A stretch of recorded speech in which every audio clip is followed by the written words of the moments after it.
no ar. Programa O Poder da Palavra. O Poder da Palavra. Com a apresentação de Rodolfo Godoy.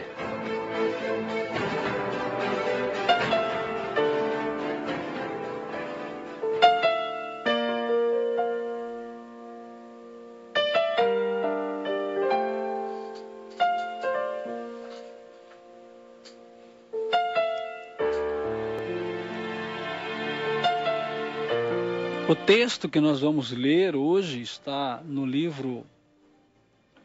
Evangelho de João, capítulo 2, nos versos de 1 a 12.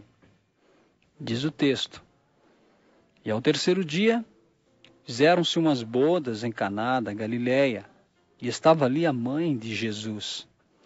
E foram também convidados Jesus e os seus discípulos para as bodas.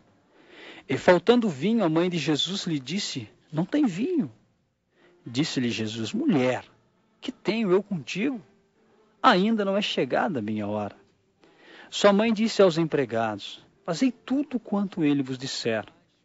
E estavam ali postas 6 talhas de pedra para as purificações dos judeus, e em cada uma cabiam 2 ou 3 metretas. Disse-lhe Jesus: Enchei de água essas talhas, e encheram-nas até em cima. E disse-lhes: Tirai agora e levai ao mestre-sala. E levaram.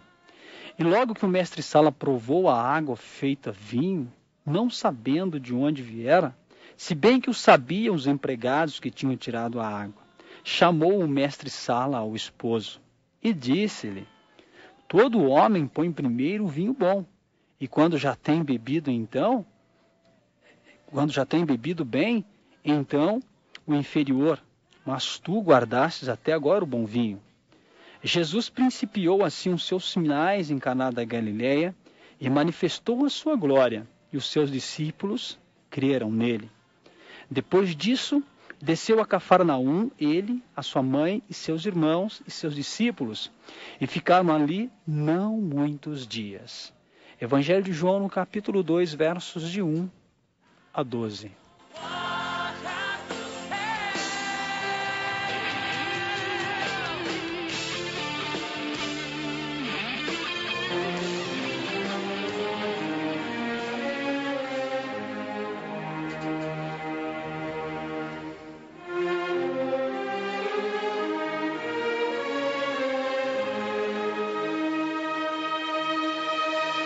Queridos irmãos, nessa tarde que nós trazemos essa palavra para tirar ensinamentos desta palavra, nós percebemos que Jesus e sua família, sua mãe, seus irmãos e seus discípulos, eles estão em uma festa de casamento. Eles foram convidados para uma festa de casamento e eles então estão ali, participando do casamento. O casamento que é o início de uma família. O casamento, que é um projeto unicamente, exclusivamente de Deus. Deus criou o casamento. E aí a gente já pode entender que o casamento só pode ter um êxito quando ele está em Deus. Sem a graça de Deus, o casamento ele tem dificuldades para ultrapassar as dificuldades que existem nele. Ele tem dificuldades de amadurecer. Haja visto o nosso tempo, o casamento, o maior número de pessoas, o número de pessoas que se divorciam hoje, ele é bem maior do que aqueles que casam, literalmente casam de forma legal, ok? O casamento ele não tem dado certo mais. O casamento ele tem desfalecido, ele tem acabado, ele tem sido destruído, até mesmo por causa dos valores mundanos que têm entrado dentro da família. O casamento tem sido atacado. Mas o casamento começa. Tudo começa no namoro, quando 2 pessoas se encontram, quando 2 pessoas começam a compartilhar mais e percebem algo mais que uma amizade. Então eles percebem que estão gostando um do outro, começam a namorar e assim vão namorando, as coisas vão se tornando mais sólidas, os encontros mais frequentes, até eles chegam no momento que eles realmente assumem o namoro, e vão namorando, até que vai surgindo a necessidade de pensar em algo mais, aí acabam noivando e trabalham mais um pouco, oram mais um pouco, convivem mais um pouco, compartilham mais um pouco, até que chega um momento que decide se casar. Esse é o processo legal, normal e natural, né? Que o namoro, da forma correta, precisa acontecer. Mas nós percebemos que nesta festa de casamento, onde os que eram protagonistas, que são os dois que vão se casar, então já estava acontecendo essa cerimônia. E dentro dessa cerimônia, que durava alguns dias, o texto relata que o vinho havia acabado, bem no fim desses dias de festa. E dentro da cultura judaica, se acontecesse isso, meu querido, era praticamente uma afronta aos judeus. Era inadmissível isso dentro da cultura judaica. Então, os servos procuram Maria e relatam o problema a Maria, mãe de Jesus. Provavelmente, Maria era conhecida da família e influente. E ela, então, os direciona a Jesus o problema. A partir desse momento, Jesus diz: enchei as talhas de água. Claro, primeiro ele disse para ela: mulher, minha hora não chegou. Mulher, minha hora não chegou, foi isso que Jesus disse. Mas ela disse: fazei tudo o que ele vos disser. E eles foram atrás de Jesus, e Jesus, então, pede para que eles encham as talhas de água. Estudiosos dizem que essas talhas cabiam dentro dela de 480 a 720 litros de água. E eles encheram as talhas. O texto nos indica que esse casamento era de alguma família ligada ao trabalho do templo. Porque nesta casa havia essas talhas, onde era usado para a purificação. Então seria uma vergonha que um casamento como esse, bem no meio do casamento, acaba aquilo que eles tinham como cultura, que era dar vinho para que as pessoas se alegrassem. Então, aquilo que seria a vergonha daquele casamento, se torna então o primeiro grande milagre de Jesus Cristo. É interessante, meus queridos, porque nós podemos tirar ensinamentos dessas entrelinhas. A nossa esperança em Jesus não pode ser baseada naquilo que nós idealizamos, mas naquilo que é o real, no que é a realidade. Nós idealizamos uma mansão, mas o que nós temos é uma casa simples. E nós temos que trabalhar em cima do real, o real de cada dia. Veja no versículo 2 até o versículo 7. Foram também convidados Jesus e os seus discípulos para as bodas. E faltando vinho, a mãe de Jesus lhes disse: não tem vinho. Disse-lhe Jesus: mulher, que tenho contigo? Ainda não é chegada a minha hora.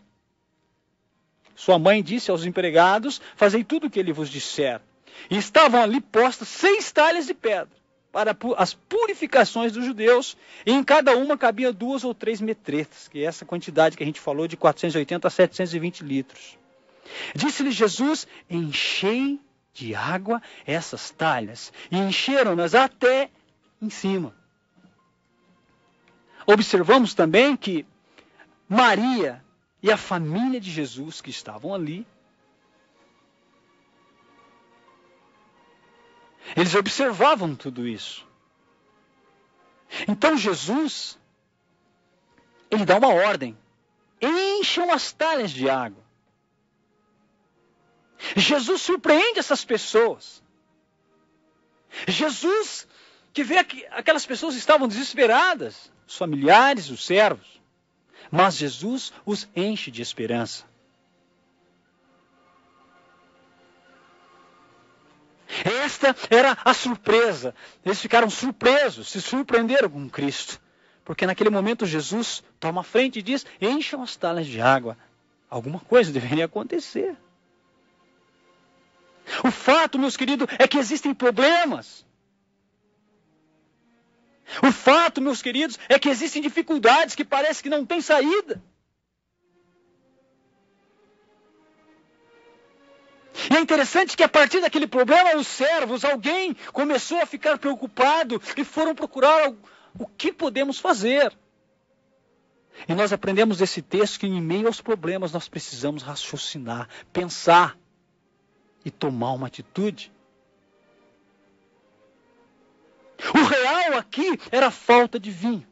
Esse era o problema. Agora o ideal era conseguir o que? Mais vinho. No problema, precisamos ver o que temos de real para conseguir o ideal. Jesus estava dizendo para que eles fizessem o que fosse possível. E o possível naquele momento era encher as talhas. E não foi tão rápido assim, devido a tantas talhas e a quantidade de água que ia dentro dessas talhas. Você já imaginou o que passava na cabeça daqueles servos enquanto eles colocavam água naquelas talhas? Mas eles fizeram.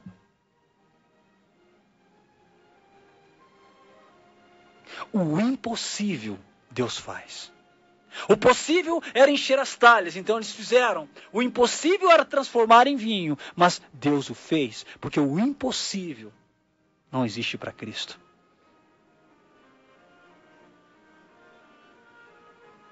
Casamento, meu querido, é algo que se casa, que se encaixa. E nós percebemos então que muitos cerimoniais de casamento são lindos e maravilhosos, mas o casamento ele acontece a partir do momento que acaba a cerimônia. A hora que vem a responsabilidade, quando todos os convidados vão embora, quando a festa termina, e a gente cai na nossa realidade. O casamento começa ali. O dia a dia. O ideal, meu querido, é que nós vivamos de glória em glória. Mas o real são as lutas e as provações do dia a dia para que a gente consiga atender a atingir o ideal. Então, nesse texto, nós encontramos o que a gente chama de graça perfeita sobre pessoas imperfeitas. O casamento estava começando mal. A própria cerimônia já estava fracassando. Eles teriam um problema, já seriam criticados logo no primeiro dia. E Cristo está ali. E Cristo dá esperança. Jesus acaba resolvendo aquela situação. Eles só eram convidados, meu irmão. Olha a importância de ser Jesus convidado no seu casamento. Eu creio que você está entendendo que eu estou fazendo aqui um jogo de palavras, mas o convidar Jesus para o seu casamento não é para ele ser um convidado da cerimônia de casamento, para ser mais um participante, mas é para participar do seu verdadeiro casamento. Porque pessoas, meus queridos, não existem pessoas perfeitas. Não existem pessoas perfeitas. O que existe é um Deus perfeito. Que vai criando um laço, vai conectando essas pessoas e vai dando jeito nas coisas. Nós temos que tomar iniciativas diante das tribulações do dia a dia, diante das tribulações familiares. Nós temos que tomar atitudes. O texto diz no versículo 7 que eles tomaram, veja, disse-lhe Jesus, enchei as talhas, enchei de água essas talhas. E eles encheram, eles tomaram iniciativa. Qual é a nossa iniciativa? Diante das dificuldades da nossa casa, por exemplo. Família não está orando. Será que nós estamos chamando a responsabilidade, pai, mãe, chamando a responsabilidade, olha, vamos criar um momento para a gente orar. Vamos criar um momento para a gente orar, para a gente louvar o Senhor. Vamos criar um momento? É cedo, é à tarde, é durante o dia, é uma vez por semana, 2, 3. A gente tem se organizado, pelo menos, uma vez por semana em família para orar? A gente tem se organizado ou não? A gente tem tomado iniciativa para enfrentar os problemas que existem dentro das nossas casas ou não?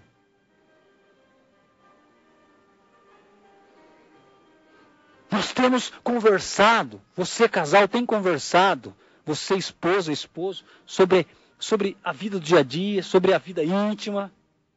Tem conversado? Sobre orçamento, tem conversado? Sobre o esfriamento espiritual da casa, tem conversado pai e mãe? Sobre os filhos, os caminhos que eles estão tomando. Pai, precisa intervir quando vê que o filho está tomando o caminho errado, seja ele de que idade for. Você é pai, tem uma responsabilidade sobre esse ser que Deus colocou para você formar. Desde criança você tem que influenciar seus filhos de coisas boas, de bons exemplos.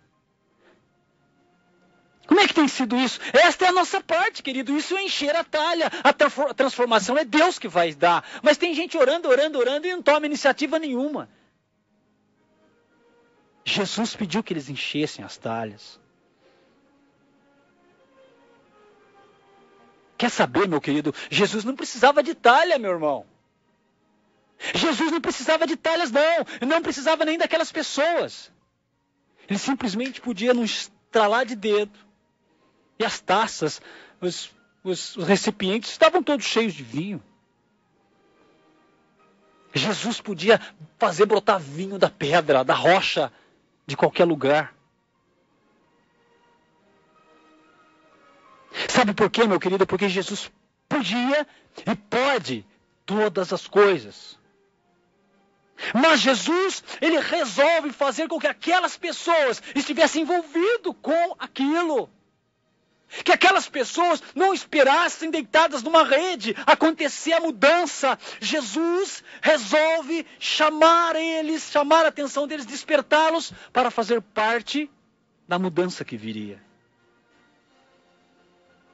E hoje, meus irmãos, nós temos facilidade de enxergar os problemas, de detectar problema.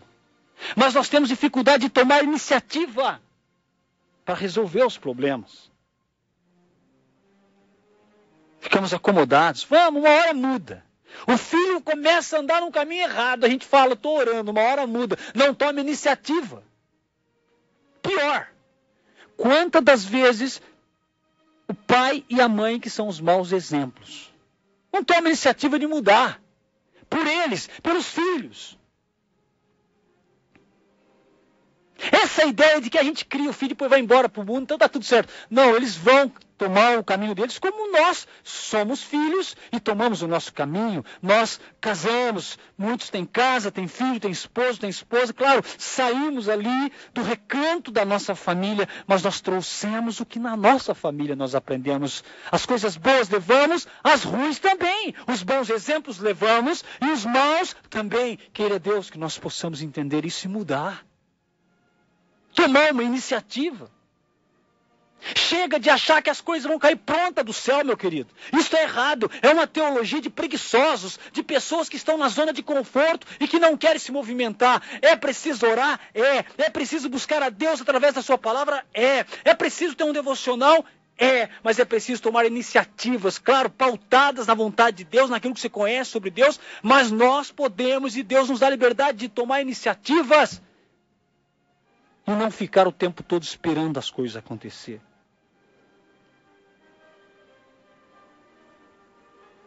Muitas das vezes, quando as coisas dão errado, nós falamos, é o demônio.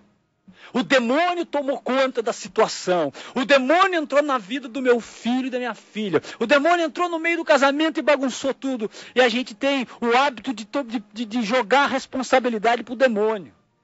Mas nós não tomamos iniciativa, nós não enchemos as talhas para que o milagre pudesse acontecer. Como eu disse, Deus podia fazer, mas Ele resolve envolver. Talvez, meu irmão, as coisas não tenham acontecido na nossa vida, na sua família, no seu filho. Sabe por quê? Porque as talhas estão vazias.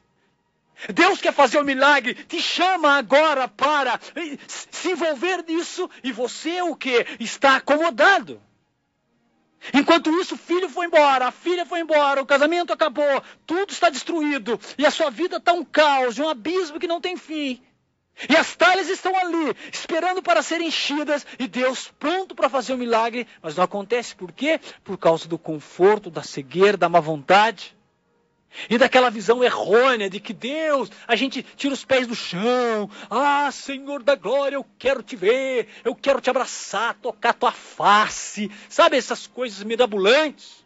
Ninguém vai tocar a face de ninguém, meu querido.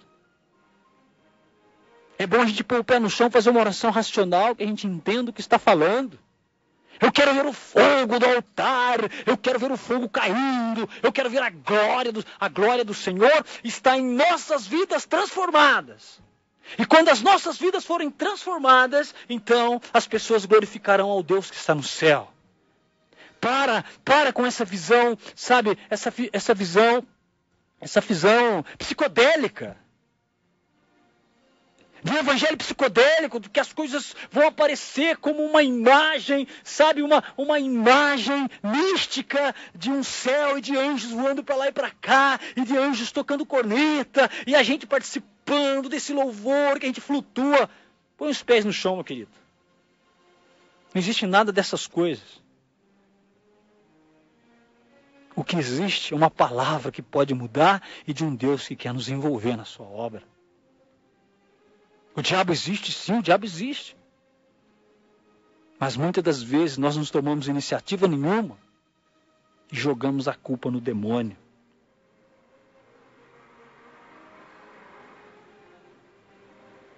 Será que não está faltando uma iniciativa da nossa parte?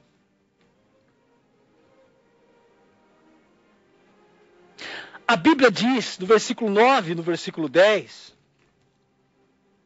Diz o texto, versículo 9, logo que o mestre-sala provou a água feita vinho, não sabendo de onde viera, se bem que o sabiam os empregados que tinham tirado a água, chamou o mestre-sala e disse, todo homem põe primeiro o vinho bom, e quando já tem bebido bem, então o inferior, mas tu guardaste até agora o bom vinho. Graças a Deus. Veja, meu querido,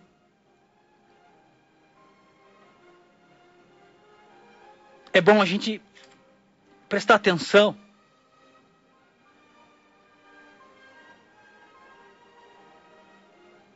Que nesse tempo onde aquele mestre-sala pegou o vinho e levou até o dono da festa,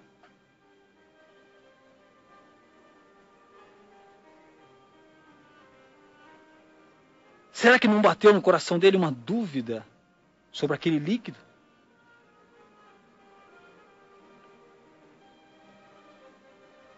Será que aqueles serviçais que encheram as talhas não ficaram temerosos?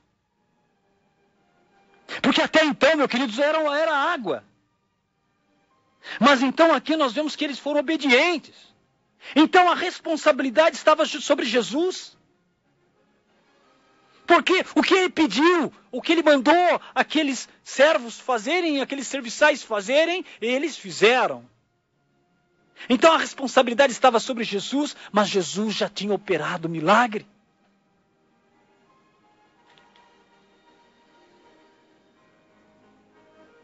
Isso é muito importante, meu querido. É o Deus que faz milagres, o Deus que opera, Ele chama os seres humanos para participarem do seu milagre. Algo interessante que nós observamos nesse texto também, analisando esse texto, ouvindo pessoas nos explicando, que esse texto está prefigurando a vinda do reino, a salvação. Veja lá no versículo 11. Jesus principiou assim os seus sinais em Caná da Galileia e manifestou a sua glória, e os seus discípulos creram nele. Sabe, essas talhas normalmente eram cheias de águas para purificar as pessoas. Mas isso não era suficiente para purificá-los. Não era suficiente para levá-los à vida eterna. E aqui, a transformação de água em vinho significa o sangue de Cristo. Ali sim, com o sangue que seria derramado, seria suficiente Então, esta correlação realmente deixa claro que não precisamos de rituais religiosos, mas precisamos do sangue de Cristo. E mais, tudo isso aconteceu dentro de uma família, mostrando que Deus criou esse projeto, como eu disse no início dessa palavra, família é um projeto de Deus. Então, toda essa mudança, esse milagre, essa transformação da água em vinho, acontece dentro de uma família. É ali que tudo começa. A família é o lugar de criar pessoas para Deus. Então nós vemos que em tempos onde o casamento bíblico está descaracterizado, o casamento moderno, ela joga a Bíblia no lixo. É casamento contratual. Quantos que estão dentro dessa realidade secular e dizem a Bíblia é um livro antigo? A Bíblia é um livro ultrapassado, seus conceitos não regem mais. Mas é bom a gente afirmar para nós mesmos que a Bíblia é um livro eterno e não antigo. Diante dessa descaracterização do casamento, desses novos conceitos de família, que está sendo tão polêmico há tanto tempo, mas eu quero dizer para você, meu querido, esse novo conceito de família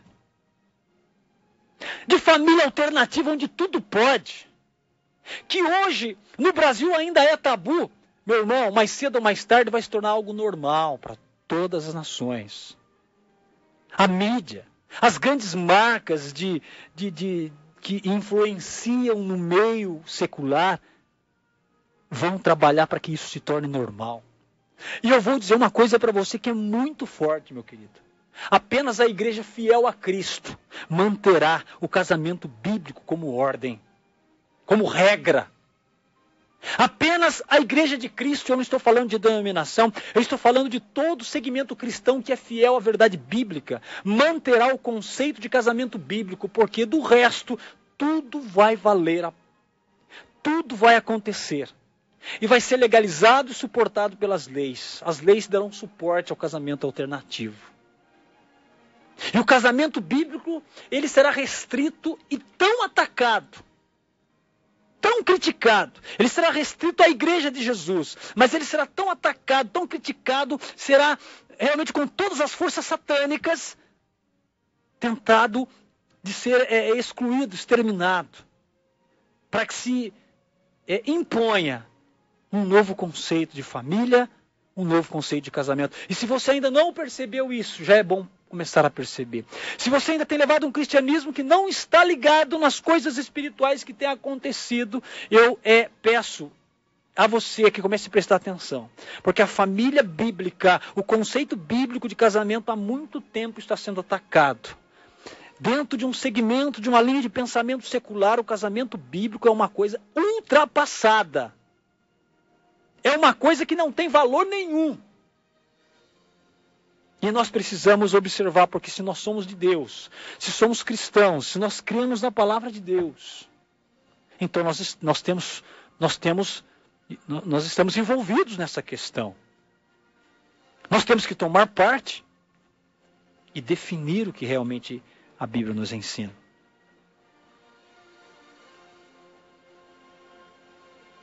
Será que estamos perguntando a nós mesmos como andam as coisas no matrimônio? Como andam as coisas na educação cristã dos filhos? O que tem acontecido? Como nós temos educado o nosso filho? Nós temos pautado na palavra, nós temos insistido, nós temos colocado do portão para dentro da nossa casa que, olha, a regra aqui é a Bíblia, é a vontade de Deus. Que chamem a gente de retrógrados, de atrasados, de pessoas ultrapassadas, não importa. Conceitos bíblicos nunca serão ultrapassados. Somente dentro dessa cultura mundana, secularizada, satanizada, que esses conceitos não têm valor. Sim, meus irmãos, nós somos imperfeitos, nós temos fraquezas. Mas nós somos imperfeitos debaixo da graça perfeita. Sabe, a água que transformou em vinho, então. A alegria do esposo com a mudança. Agora nós temos vinhos de sobra. E nós não temos só vinho, nós temos o melhor vinho. O vinho bom. O vinho bom no final da festa. Isso não é comum na cultura judaica. O que significa que o vinho bom também foi no início. E quando era costume servir o vinho pior, de má qualidade, veio um melhor. Isso tem um fundo espiritual, meu irmão. Dê uma verificada nessa passagem. Existe algo a mais do que simplesmente o milagre de Jesus. Existe sim o anúncio do reino que chega de fato, conforme o versículo 11 nos fala, como eu já li, meu querido. O versículo 11 diz o quê? Jesus principiou assim os seus sinais em Caná da Galileia e manifestou a sua glória aos seus discípulos que creram nele. Existe algo além do que um milagre. Aqui, meus queridos, Jesus já está mexendo nos rituais judaicos. Sabe, aquelas talhas jamais poderiam ser usadas para colocar vinho. Mas veja, alguém o questionou? Não. Então, irmão, há algo a mais do que o primeiro milagre. Existe um anúncio, o reino chegou. A purificação pelo sangue chegou. Sabe o que é mais triste, meu querido? Com uma revelação tão forte, tão boa, tão abençoada como essa. É que o tempo está se esvaindo. Os anos vêm e vão. Nós já estamos no meio do primeiro semestre de 2015. Então os anos vêm e vão. Vêm e vão. Nós temos objetivos. É o estudo, é a escola, é o casamento, é o carro, é a moto, é a casa, é a prosperidade, é a cura, é o emprego, é o salário. Olha só nossos objetivos. Mas e a nossa vida com Deus? E a nossa submissão a Deus? O que nós estamos fazendo com o tempo, meu querido? Quantas pessoas estão esperando algo que nunca vai vir? Nunca vai acontecer, ficam pensando, cultivando alguma coisa. Meu irmão, tem coisas que já era hora de deixar para trás. Tem coisa que nunca vai acontecer na nossa vida, querido. A iniciativa que nós temos que tomar hoje é buscar a vontade de Deus, é procurar orientação na vontade de Deus, para que a gente possa dar passo concreto.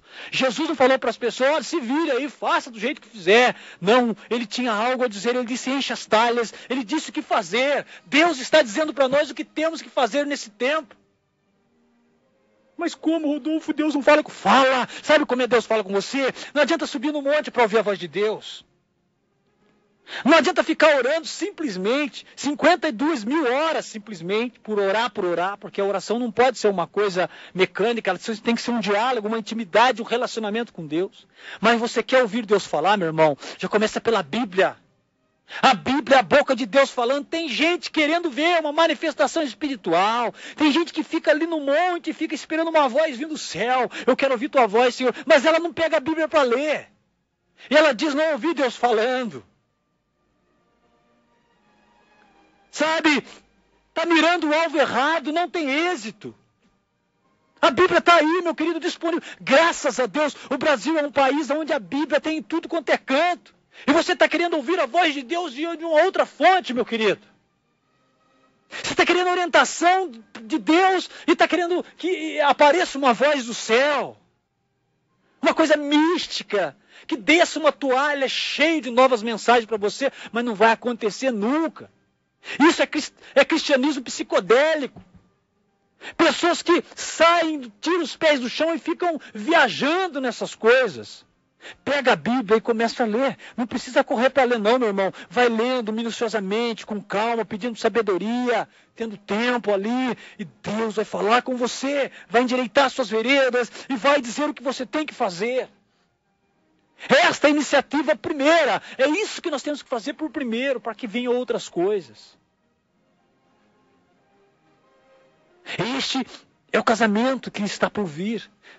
Sabe, a igreja, ela é a noiva do Cordeiro. Tudo tem a ver, meu irmão. Tudo está conectado nesta palavra. Quantos ensinamentos, mas resumindo, a igreja de Jesus é a noiva dele. A igreja na terra, a igreja cristã, aquela que é fiel às verdades bíblicas, ela é a noiva de Jesus. E Jesus virá buscar a sua noiva. A Bíblia está cheia de relatos, de parábolas que envolvem a igreja como noiva. E a noiva precisa ser prudente.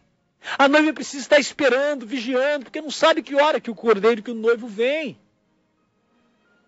Mas a Bíblia diz que Jesus está falando conosco, aleluia, quando ele diz, eis que venho em breve. Guarde o que tens, para que ninguém tome a tua coroa. Chega de cristianismo psicodélico. Chega de visualizações meramente humanas. Chega de proclamar dons que na verdade não são dons e nem vêm do Espírito de Deus. São coisas da sua mente, brotada pela sua emoção. Use a razão, meu querido. Claro, a fé. Você precisa ter fé, mas a fé é um dom de Deus. Porque o tempo está indo embora. E nós não estamos percebendo os sinais da vinda de Cristo. Está tudo tão natural, a violência natural, a guerra, a droga, a morte, a fome, a injustiça, a corrupção, está tão entronizada no nosso dia a dia que já não nos impacta mais. Mas isso não é o pior. O pior é que a própria palavra de Deus não tem nos impactado mais. E aí é triste, meu irmão. Porque a situação aqui não é um caso de uma enfermidade, é caso de morte espiritual. Quando nós não temos mais ouvido para a palavra do Senhor, nós morremos espiritualmente e o pior, podemos perder a nossa salvação eternamente. Isso é muito sério. Muito mais sério do que a crise que nós estamos vivendo, muito mais sério do que as guerras que existem, muito mais sério do que a corrupção do nosso mundo. É a perca da nossa salvação. É saber que depois que nós partirmos dessa vida, e se nesta vida não aceitamos a Jesus, não existe uma terceira opção. Não existe um lugar onde um fogo vai queimar nossos pecados e purificar. O arrependimento se dá agora. O arrependimento se dá para as pessoas que vivem no nosso tempo agora. Não é depois da morte, meu querido. Há um equívoco muito grande em algumas linhas de pensamentos que se dizem cristãos. Diz que há uma segunda chance depois da morte. Não, não há. A única chance é o agora. Aceitamos a Jesus e somos salvos, ou não aceitamos e estamos perdidos eternamente. É duro, impactante, dolorosa esta palavra, mas é a palavra de Deus. Que o Senhor então nos ensine a sair da zona de conforto, desse cristianismo psicodélico, emocional, e entender que o reino de Deus está entre nós. Talvez nós não estamos nele. Que Deus nos abençoe nos dando sabedoria e entendimento da palavra. Que possamos exaltá-lo com a nossa vida. É a minha oração e a minha mensagem nesta tarde, em nome de Jesus. Amém.